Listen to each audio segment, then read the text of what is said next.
Thank God it is not me. The dangerous mentality fueling Nigeria insecurity crisis.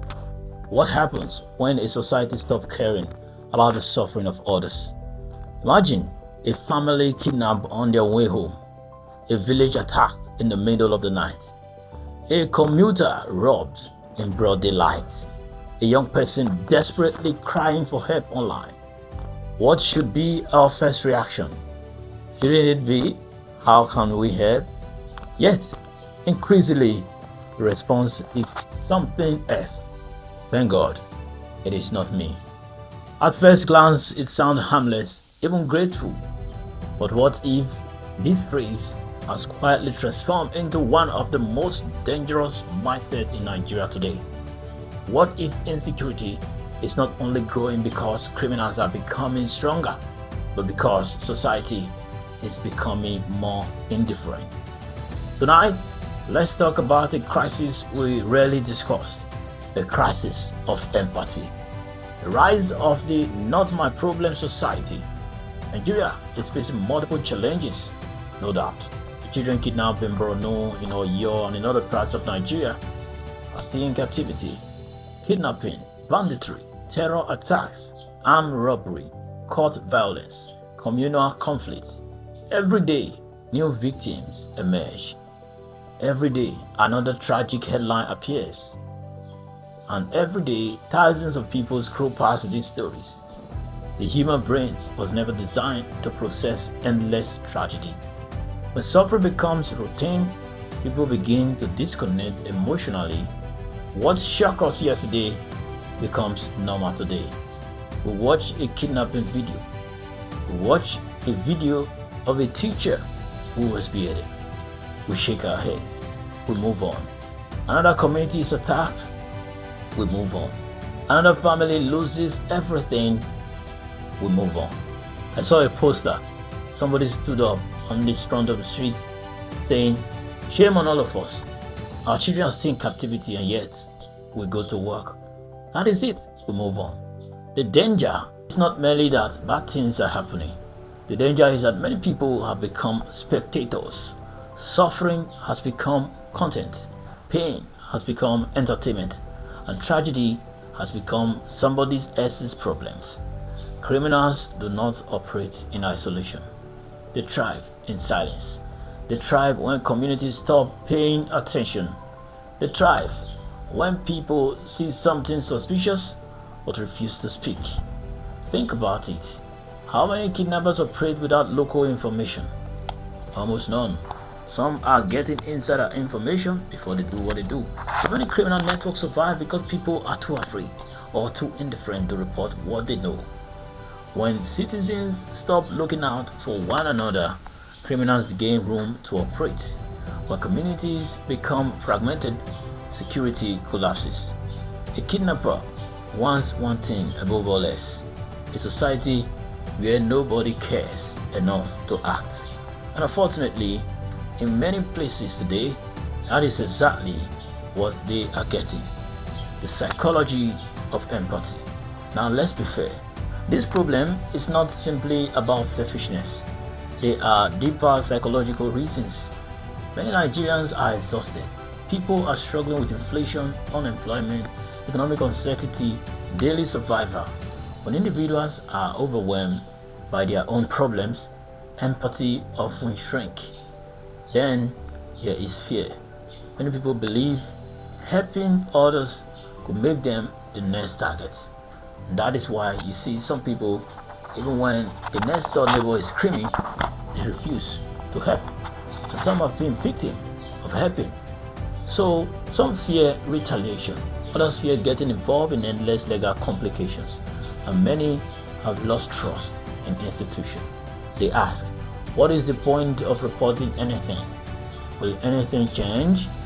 Repeated exposure to violence also creates emotional numbness. It seems as if you do not feel the pain of the other person, but deep down, these are human beings. Psychologists call this compassion fatigue. When people are suffering repeatedly, they begin protecting themselves emotionally. The result, less sympathy, less action, less concern. Not because people are evil, but because they are overwhelmed. Yet, Understanding the reason does not eliminate the danger. Lessons from other countries. History of our valuable lessons. Across the world, some of the safest society share one important characteristic, and that is citizens actively watch out for one another. In many communities today, neighborhood watch groups work closely with security agencies. Residents report unusual activities. Communities share information quickly. People understand that security is not only the responsibility of the government, it is a collective effort. This does not mean taking the law into your own hand. Misunderstanding the public safety depends on cooperation. One vigilant neighbor can prevent a crime. One phone call can save lives. Some people don't even have the number of their next door neighbor.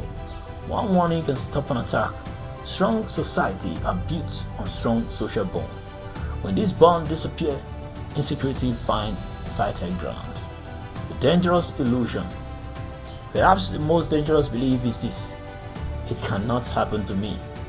Every victim was a bystander. Yes, every victim was once a bystander. Every tragedy was once someone else's tragedy. Insecurity does not check your tribe. It does not check your religion. It does not check your bank account. It does not ask which political party you support. In fact, recently we heard the news that one man who was supporting the ruling party, saying the ruling party is doing very well, was a victim of insecurity too. Currently, he's in captivity. The wealthy have been kidnapped. The poor have been kidnapped. Students, farmers, business owners, religious leaders, security personnel. Nobody is permanently exempt. That is why it is good we bring this to the limelight. Yet many people continue living under the illusion that danger belongs to someone else, until one day it doesn't. The cost of looking away is why we are bringing this to fore. A society is not held together by roads alone, or buildings, or government. It is held together by trust, by solidarity, by the belief that when trouble comes, somebody will care. When citizens stop caring about one another, social capital collapses. Communities become weaker. People become isolated. Fear replaces trust. Suspicion replaces cooperation. And eventually, everyone becomes vulnerable. History teaches us something important, and that is societies rarely collapse solely because criminals exist. They collapse when good people become indifferent. When citizens stop seeing each other's pain as their concern. When empathy disappears. When compassion dies. Then the society begins to decay. So to you, my audience, the real danger is not only the criminal with a weapon. It is the citizen who watches, shrugs, and moves on. Every time we say, "Thank God, it is not me," we may be forgetting a simple truth. Insecurity grows when compassion dies. The society survives not because everyone is safe. The society survives because everyone cares when someone else is not. And perhaps that is the question every Nigerian must ask today. If your neighbor's pain means nothing today, who will care when it becomes your turn tomorrow? Because Nigeria's fight against insecurity is not only a battle for the military, it is not only a battle for the police, it is also a battle for empathy, for responsibility, for solidarity, and for our shared humanity. The moment we stop saying it is not my problem, may be the moment we begin solving the problem together. I rest my case on this analysis. Don't wait to join the next one. My name is Joseph Osaimo Igwari, aka Jojo Damani, and it has been the Global Brief Engine. I'll see you in my next post.